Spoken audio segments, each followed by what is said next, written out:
el Señor les bendiga a todos en esta mañana. Es bueno verlos a todos aquí. Gracias por traer la iglesia a esta cancha. Porque una de las razones por la cual nosotros estamos en esta localidad tan poco tradicional, número uno, es porque la iglesia no es el edificio, la iglesia es usted, la iglesia soy yo. Y número dos, esto nos da el privilegio de podernos reunir por la mañana, lo cual es muy valioso. Así que muchas gracias por estar con nosotros en esta mañana. En esta mañana estamos continuando nuestra serie titulada Testigos, la cual está basada en el libro de los Hechos de los Apóstoles y fue escrita por quien era conocido como Lucas el Médico. Este libro documenta de una manera narrativa cómo la iglesia nació de una manera explosiva a principios del primer siglo.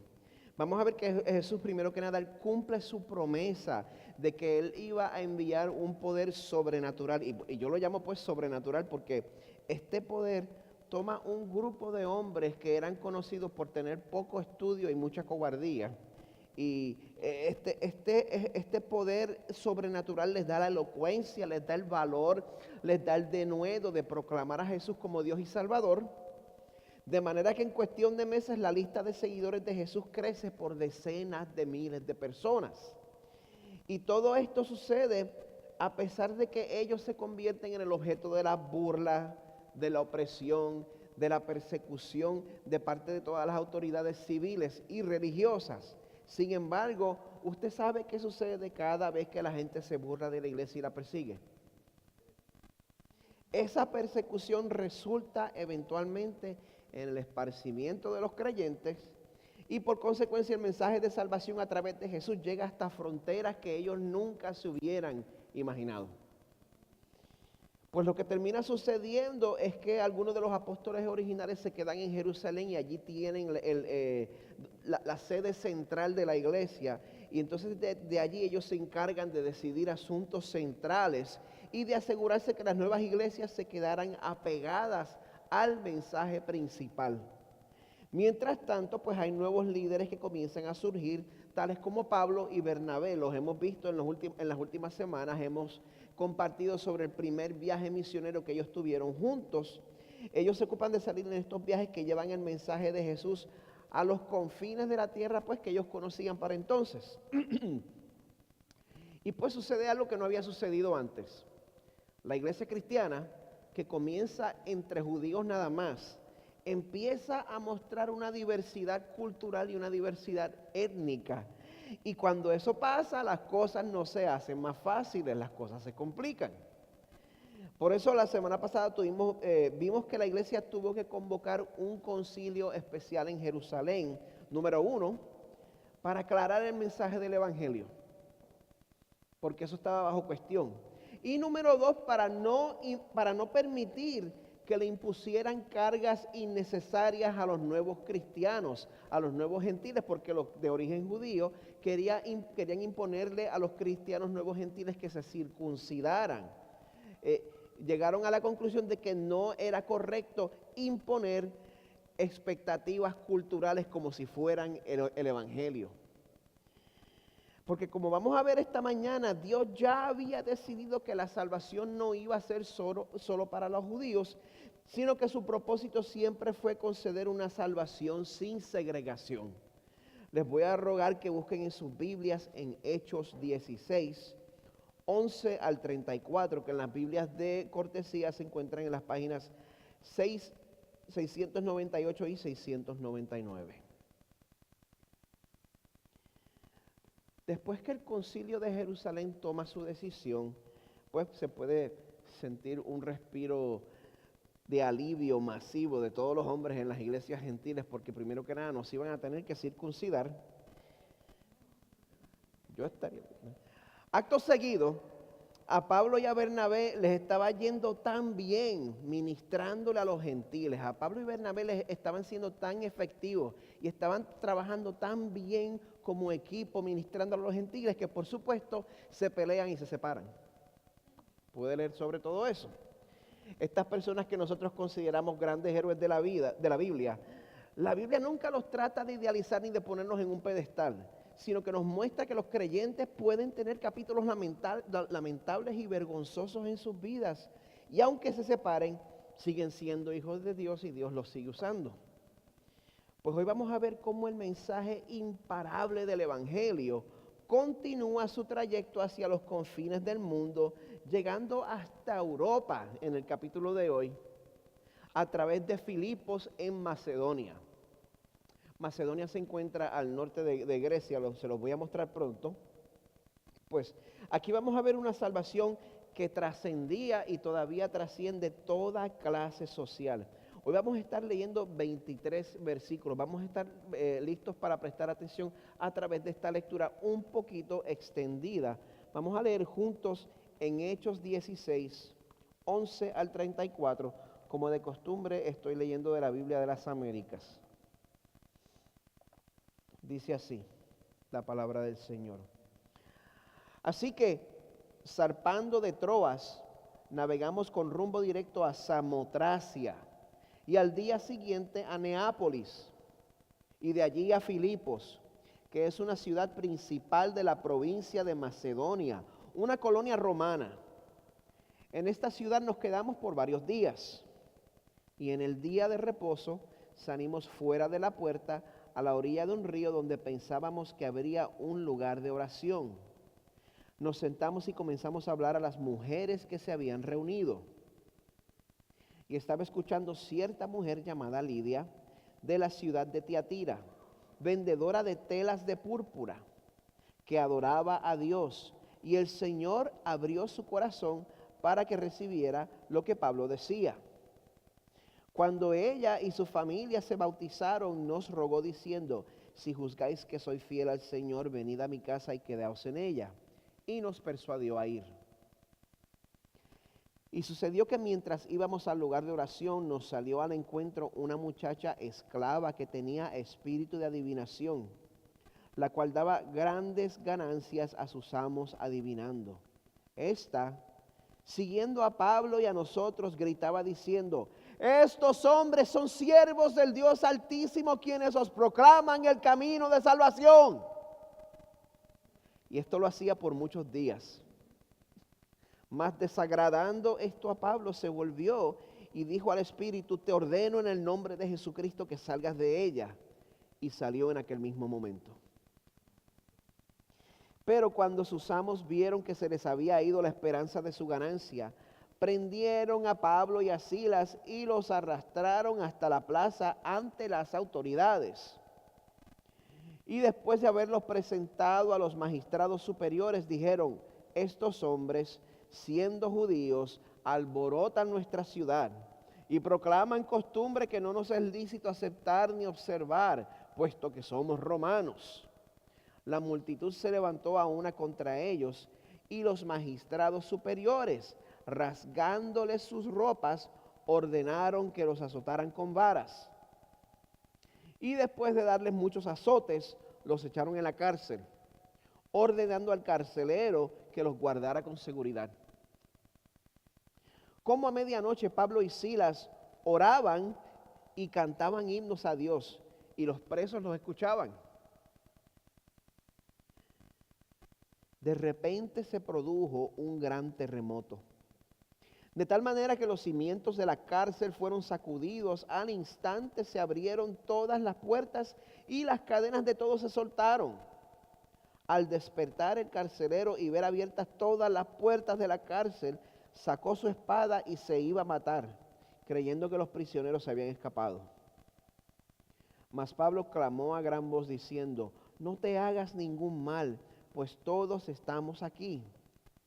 Entonces él pidió luz y se precipitó adentro, y temblando se postró ante Pablo y Silas. Y después de sacarlos dijo: señores, ¿qué debo hacer para ser salvo? Ellos respondieron: cree en el Señor Jesús y serás salvo tú y toda tu casa. Y le hablaron la palabra del Señor a él y a todos los que estaban en su casa. Y él los tomó en aquella misma hora de la noche y les lavó las heridas. Enseguida fue bautizado, él y todos los suyos. Llevándolos a su hogar, les dio de comer, y se regocijó grandemente por haber creído en Dios con todos los suyos. Esta es palabra del Señor. Señor, tu propósito siempre ha sido que en el día final alrededor de tu trono se reúna un pueblo de toda tribu y toda lengua. Y gracias a ese propósito eterno, Señor, todos estamos aquí. Te damos gracias por ese privilegio y por llamarnos, Señor, a participar en tu misión de hacer nuevas todas las cosas. Gracias, Padre, por incluirnos en tu misión de rescate. Señor, muéstranos con quienes tú quieres que nosotros compartamos el Evangelio de vida. Y danos la sabiduría, Señor, para saber cómo hacerlo. Te pedimos, Señor, que tu poder en nosotros resulte en la salvación de muchos, inclusive, Señor, nuestros enemigos. En el nombre de Jesús. Amén.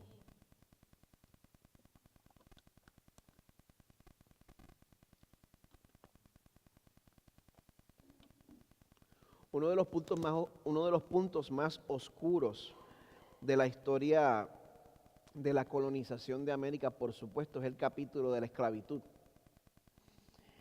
En la segunda mitad del siglo XIX, en los Estados Unidos, pues comienza a tomar auge el movimiento en pro de la abolición de la esclavitud. A pesar de eso, y a pesar de que la esclavitud fue abolida oficialmente en el 1863, el proceso actual de poner esta proclamación en práctica tomó años y años para que se hiciera cumplir en toda la nación. Eso no fue que a los esclavos se les declaró, que se declaró la esclavitud como abolida y que de un día para el otro todo cambió. Las cosas no fueron así. De hecho, a finales del siglo XIX y a principios del siglo XX, surgen unas leyes locales y estatales que permitían la discriminación y la segregación basada en la raza del individuo. Estas leyes se llamaban las leyes Jim Crow.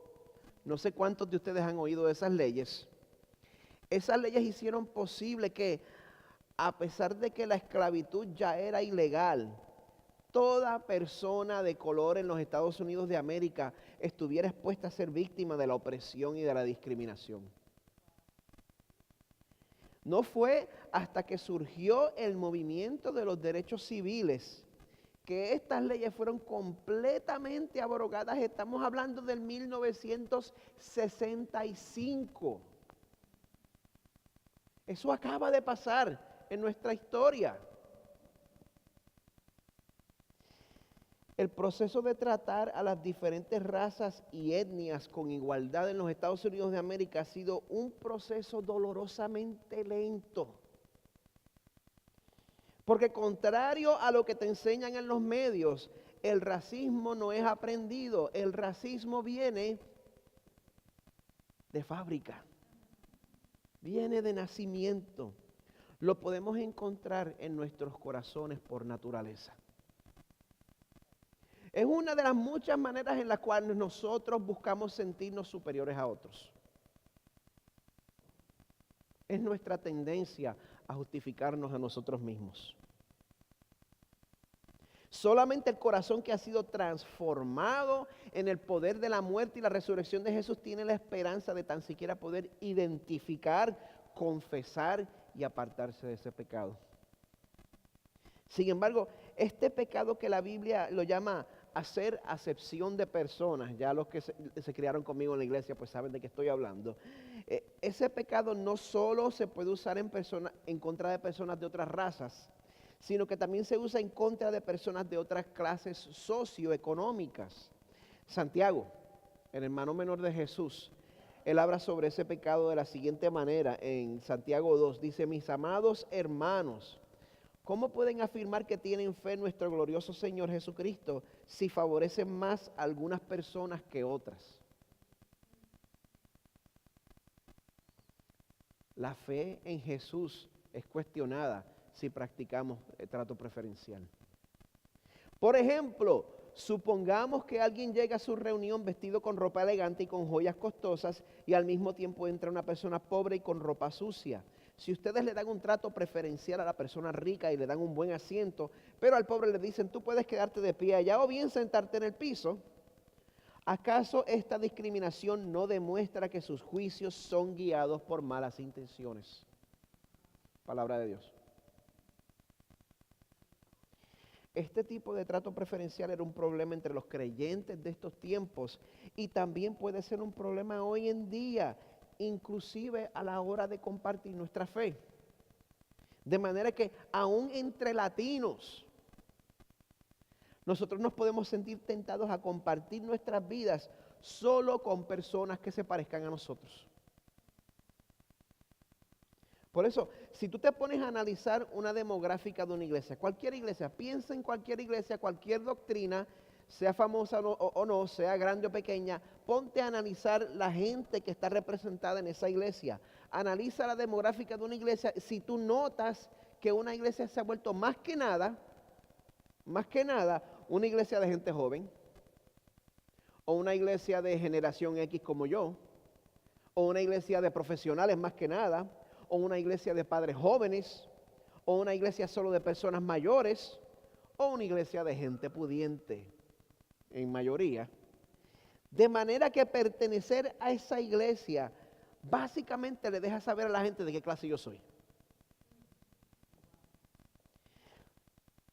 Cuando vemos una iglesia y notamos que en esa iglesia predomina un perfil en particular que no refleja a la comunidad que está alrededor de la iglesia, tenemos que preguntarnos por qué se da eso. ¿Por qué sucede algo así? Hay muchas razones, no necesariamente es nefasto. Puede ser producto de un movimiento orgánico, pero también puede ser que la cultura y la predicación de la iglesia fomentan que se forme un clima de tratamiento preferencial. Yo hago esta pregunta porque esa práctica es completamente inconsistente con la voluntad de Dios para su pueblo. Apocalipsis 7 nos dice que la intención de Dios es salvar una gran multitud que nadie podía contar, de todas las naciones, tribus, pueblos y lenguas, de pie delante del trono y delante del Cordero, vestidos con vestiduras blancas y con palmas en las manos. Y yo creo que el pasaje de hoy nos enseña que el Evangelio, lo que la Biblia llama las buenas noticias, es un mensaje que se puede compartir con personas de todo origen, de toda cultura, de toda educación y de toda raza. Porque no importa de dónde vengas, no importa el color de tu piel, no importa cuánto dinero tengas, a los pies de la cruz todos somos de la misma altura. A los pies de la cruz todos somos de la misma altura. No importa quién seas, la palabra de Dios en Éxodo dice que Él es glorioso en santidad, imponente en esplendor, autor de grandes maravillas. No importa quién tú seas, la palabra de Dios dice en Romanos que todos hemos pecado y que nadie puede alcanzar la meta gloriosa establecida por Dios. No importa quién seas, la palabra de Dios en Hebreos dice que Jesús puede salvar una vez y para siempre a los que vienen a Dios por medio de Él, quien vive para siempre a fin de interceder con Dios a favor de ellos. Seas quien seas, vengas de donde hayas venido, hayas hecho lo que hayas hecho. El pasaje de esta mañana nos va a demostrar que nada está fuera del alcance de la gracia irresistible de Dios. Quiero comenzar esta exposición ubicando todo lo que ocurre en el pasaje. En este capítulo, pues ya estamos hablando del segundo viaje misionero de Pablo. Hechos 16:11 nos deja saber que Lucas también era parte de esta expedición, porque ya aquí pues él está hablando en primera persona. Él dice, así que zarpando de Troas, navegamos con rumbo directo a Samotracia y al día siguiente a Neápolis y de allí a Filipos, que es una ciudad principal de la provincia de Macedonia, una colonia romana. En esta ciudad nos quedamos por varios días. Como pueden ver, el marcador rojo nos deja saber dónde es que queda Filipos. Eso es lo que hoy todavía se conoce como Macedonia, que queda al norte de Grecia. Y eso quiere decir que Pablo y ahora su nuevo compañero, ¿quién es? Silas. Ellos cruzan el mar Egeo desde Turquía, lo cual significa que ahí están cruzando de Asia a Europa. Y en esta nueva frontera encuentran que el mensaje de salvación a través de Jesús se podía compartir con todo tipo de personas, incluyendo el opulento. Al llegar a una nueva ciudad, pues Pablo y Silas primero buscaban una sinagoga para poder predicar allí. El verso 13 nos dicen que terminaron encontrando un grupo de mujeres que se habían reunido. Y entonces el verso 14 nos describe a la primera persona que se convierte al cristianismo en Europa. Vamos a ver sobre la primera cristiana europea. Dice, y estaba escuchando cierta mujer llamada Lidia de la ciudad de Tiatira. Esta descripción probablemente significa que ella era de origen griego. Dice también que ella era vendedora de telas de púrpura, lo cual nos deja saber también la clase social a la cual ella pertenecía. Las telas de púrpura eran solo para la realeza o para la gente que tuviera los medios para conseguirlas. Así que estamos hablando de una mujer pudiente, una mujer de dinero. Pero también dice aquí que era una mujer que adoraba a Dios. Y esto significa que Lidia, a pesar de ser gentil, y a pesar de no haber pasado el proceso de conversión al judaísmo, ella todavía leía el Torah y ella creía en el Dios de los judíos. Pero todavía no se había enterado de que el Mesías prometido había llegado. Y ese fue el mensaje que Pablo comparte con ella. Dice, el Señor abrió su corazón para que recibiera lo que Pablo decía. Presten atención, una de las maneras en que Dios salva las almas de las personas es a través de la conversación personal. Como pueden ver, Dios es quien abre el corazón. Nosotros no tenemos el poder para convencer a alguien que le dé su corazón al Señor, esa es obra del Señor, pero qué privilegio tan grande poder participar en eso. El verso 15 nos muestra el fruto de esa conversión verdadera. Dice, cuando ella y su familia se bautizaron, van a las millas, nos rogó diciendo, si juzgáis que soy fiel al Señor, venid a mi casa y quedaos en ella. Y nos persuadió a ir. Algo que yo encuentro interesante sobre Lidia es que este pasaje la pone a ella en una categoría. Una traducción dice, la de nosotros dice que ella adoraba a Dios. Hay otra traducción que dice que ella rendía culto al verdadero Dios. Sin embargo, a pesar de que ella rendía culto al verdadero Dios, ella todavía necesitaba oír y necesitaba recibir el mensaje de salvación a través de Jesús. Necesitaba esa información en específico que ella todavía no tenía. Y es importante saber eso porque en las iglesias frecuentemente hay personas que están en los márgenes. Hay personas que algunos pues les ponen la etiqueta de que están buscando a Dios, cantan como nosotros, oran como nosotros, contribuyen como nosotros, pero todavía necesitan oír y recibir a Cristo como Salvador y como líder. Les hace falta todavía. ¿Usted conoce a una persona así? ¿Es usted esa persona? Los miro a todos para que no se ofendan conmigo.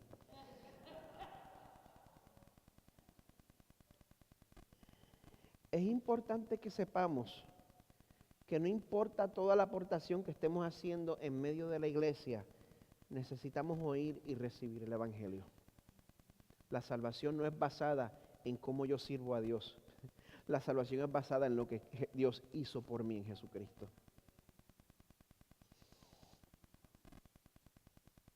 Romanos 4:5 nos dice, al que no trabaja, pero cree en aquel que justifica al impío, su fe se le cuenta por justicia. Una vez más, somos salvos por gracia, por medio de la fe y no por lo que hacemos. El opulento, el que está en posición para contribuir a la iglesia significativamente, esa persona necesita oír ese mensaje y necesita recibir a Cristo como su Salvador. La gracia de Dios es suficiente para salvar al opulento y la gracia de Dios también es suficiente para salvar al oprimido. El verso 16 nos dice, sucedió que Mientras íbamos al lugar de oración, nos salió al encuentro una muchacha esclava que tenía espíritu de adivinación. El original dice que tenía un espíritu de pitón. Pitón es la serpiente grande, por eso se le llaman pitonizas. Tenía un espíritu de adivinación, la cual daba grandes ganancias a sus amos adivinando. Esta, siguiendo a Pablo y a nosotros, gritaba diciendo: estos hombres son siervos del Dios Altísimo, quienes os proclaman el camino de salvación. Una vez, es interesante, 2 veces,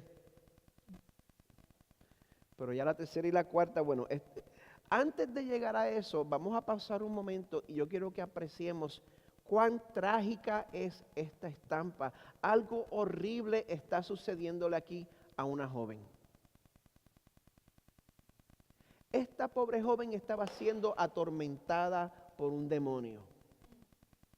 Porque yo no he encontrado una persona que diga que disfrutó su posesión demoníaca. Esta joven estaba siendo atormentada por un demonio, pero como este demonio la estaba convirtiendo en psíquica.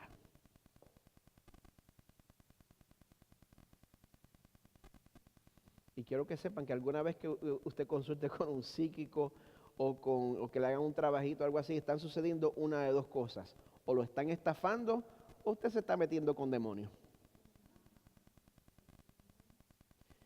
Pues este demonio la convertía a ella en psíquica, pero en vez de recibir ayuda, ella estaba siendo oprimida. Ella básicamente estaba siendo prostituida espiritualmente por hombres perversos que le estaban sacando el jugo. Y mientras ella trajera ganancias, las autoridades se hacían de la vista larga. Ella no tenía ayuda que viniera de ningún sitio. La estructura de donde ella vivía no le era de ayuda. Las autoridades no le eran de ayuda.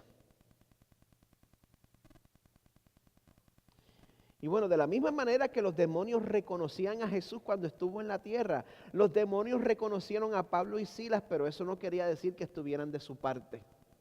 El verso 18 dice: y esto lo hacía por muchos días, mas desagradando esto a Pablo, se volvió y dijo al espíritu: te ordeno en el nombre de Jesucristo que salgas de ella. Y salió en aquel mismo momento. Dios usa el hastío de Pablo para traer libertad a esta joven.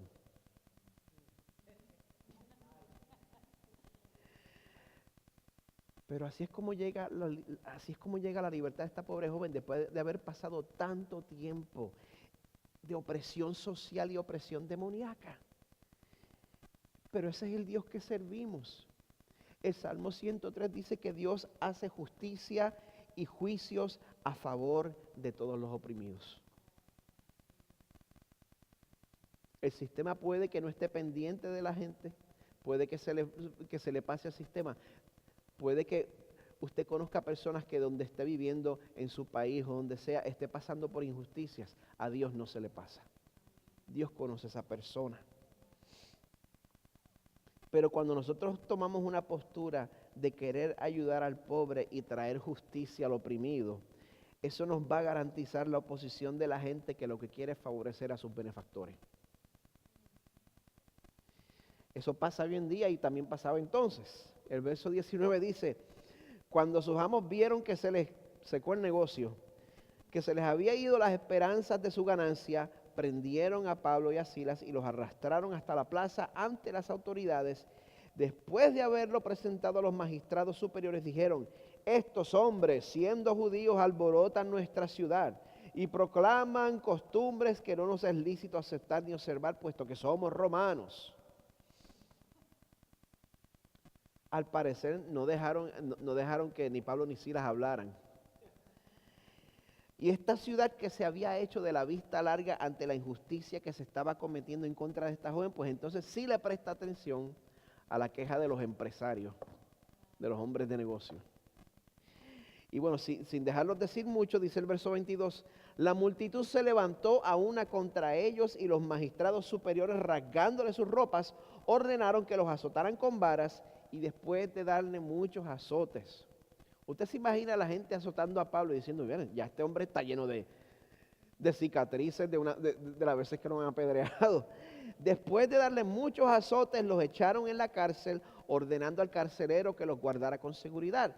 El cual, habiendo recibido esa orden, tomando 2 hombres acabados de torturar, los echó en el calabozo interior y les aseguró los pies en el cepo. ¿Usted cree que eso es cómodo? Bueno, hay un dicho en el mundo que dice, no hay buena obra que se quede sin castigo. No good deed goes unpunished, dicen en inglés. Especialmente si esa buena obra estorba la gallina de los huevos de oro de alguien. Y no se confunda, yo estoy muy agradecido por mi libertad. Es un privilegio para mí haber nacido y haberme criado en este país. Gracias a Dios por eso.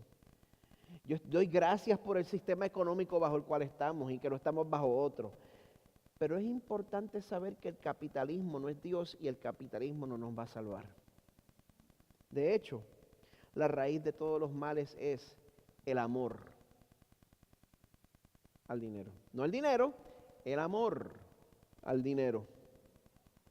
Por eso, a pesar de las consecuencias que le traiga y a pesar de los enemigos que le cree, no ignore al oprimido. No ignore al oprimido, porque Dios no ignora al oprimido. Y una de las maneras en las cuales Dios salva es a través de traer libertad al oprimido. Ahora, está el opulento y está el oprimido. Y en medio del opulento y el oprimido, pues estamos nosotros, está el ordinario, la gran mayoría de nosotros.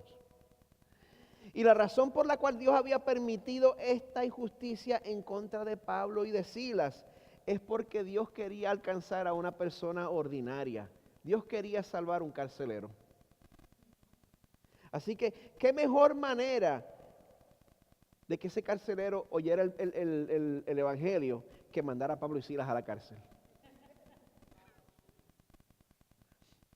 El Señor como que no consulta con nosotros en cuanto a cómo quiere hacer las cosas. Vamos a ver cómo se desenvuelve la trama. El verso 25 dice, como a medianoche, Pablo y Silas oraban y cantaban himnos a Dios y los presos los escuchaban. ¿Cómo es eso? Los acaban de torturar y los tenían todavía los tenían puestos en un aparato de tortura. El dolor o por lo menos la incomodidad seguía. Y los presos podían ver cómo estas 2 personas que el mundo se les estaba cayendo encima tenían un gozo en sus corazones que iba más allá de sus circunstancias. Y qué bueno, porque el mundo estaba a punto de caérseles encima literalmente. El verso 26 dice, de repente se produjo un gran terremoto, de tal manera que los cimientos de la cárcel fueron sacudidos. Al instante se abrieron todas las puertas y las cadenas de todos se soltaron. Al despertar el carcelero y ver abiertas todas las puertas de la cárcel, sacó su espada y se iba a matar creyendo que los prisioneros se habían escapado. Un carcelero en estos tiempos era un soldado romano retirado, que tenía básicamente su casa al lado de la cárcel y sabía que tan solo perder un prisionero le iba a costar la vida. Le iba a costar una ejecución pública y humillante. Sale el carcelero, él ve que toda la cárcel se ha echado para abajo y él sabe que se han ido todos. Así que él decide, bueno, mejor va a ser que yo me encargue de esto aquí para que no tenga que pasar por esta humillación. Y yo quiero que usted sepa que las personas ordinarias, nosotros tendemos a estar en esta posición. Puede que hayamos logrado algún grado de estabilidad económica, pero todos sabemos aquí que estamos solamente a una crisis de distancia de perderlo todo. Se va todo fácil. La mayoría de nosotros estamos a un cáncer de distancia de perder todos nuestros ahorros.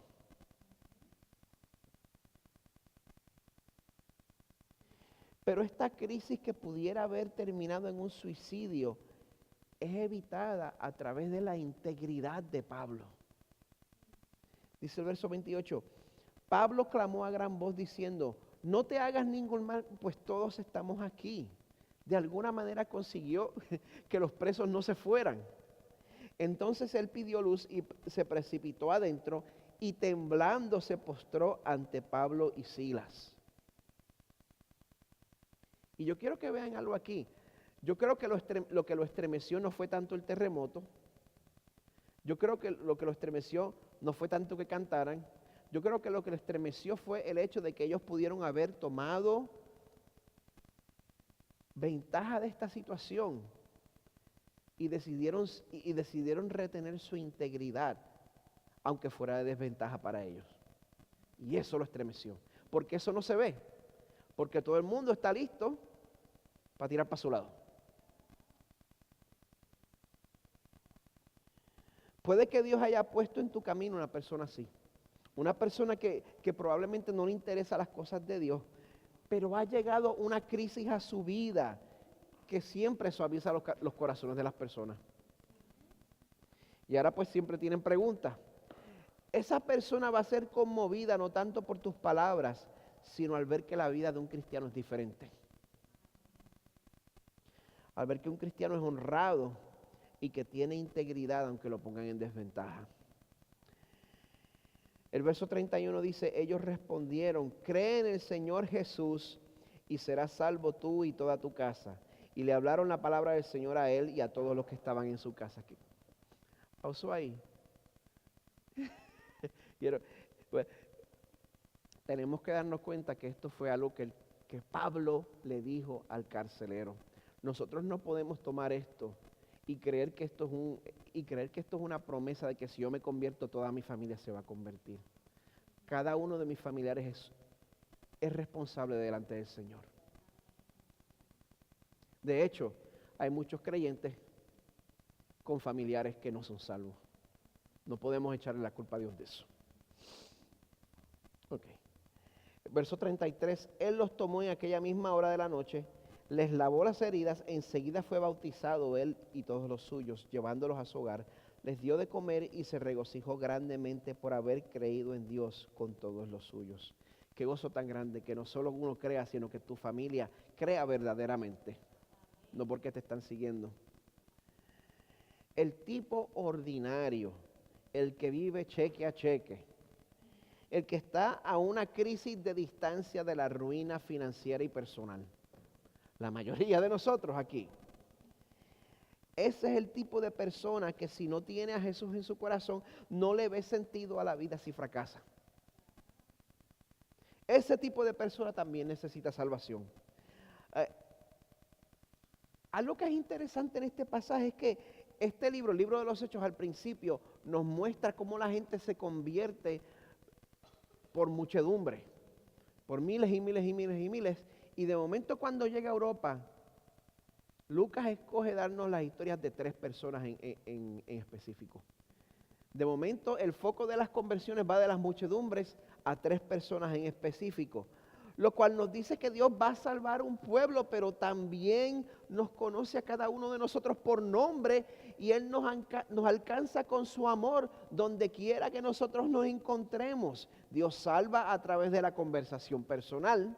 Dios salva a través de traer justicia al oprimido y Dios también salva a través de que la gente vea nuestras vidas de integridad.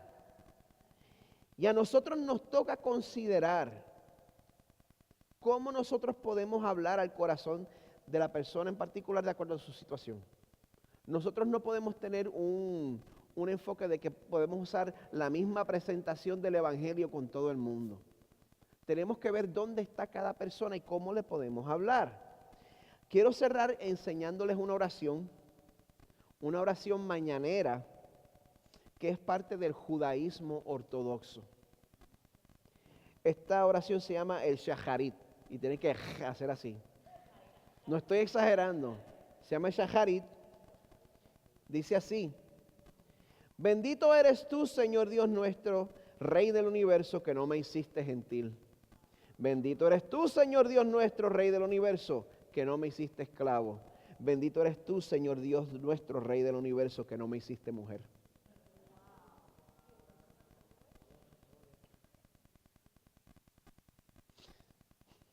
Así es como dice, es en verdad.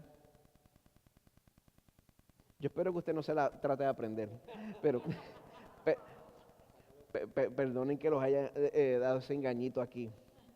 Pero yo les muestro esto, ¿saben por qué?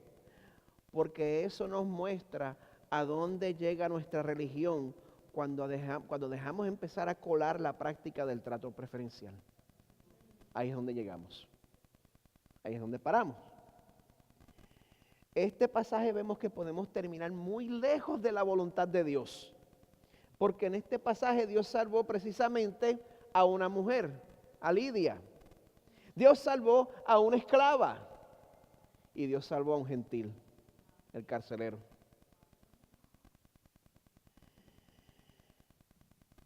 Vamos a preguntarnos con qué tipo de persona yo puedo tener esa actitud. Hay personas que yo trato con desprecio porque no gano nada por estar con ellos. Me levanto yo por las mañanas y le digo a Dios, bendito eres tú, Señor Dios nuestro, Rey del universo, que no me hiciste demócrata. Bendito eres tú, Señor Dios nuestro, Rey del universo, que no me hiciste pobre. Bendito eres tú, Señor nuestro, Rey del universo, que no me hiciste arminiano.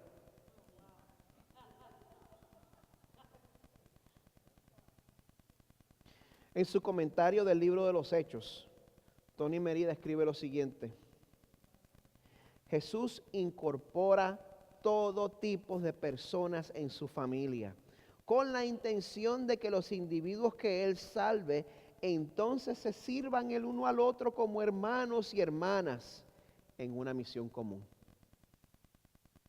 El equipo de adoración puede pasar.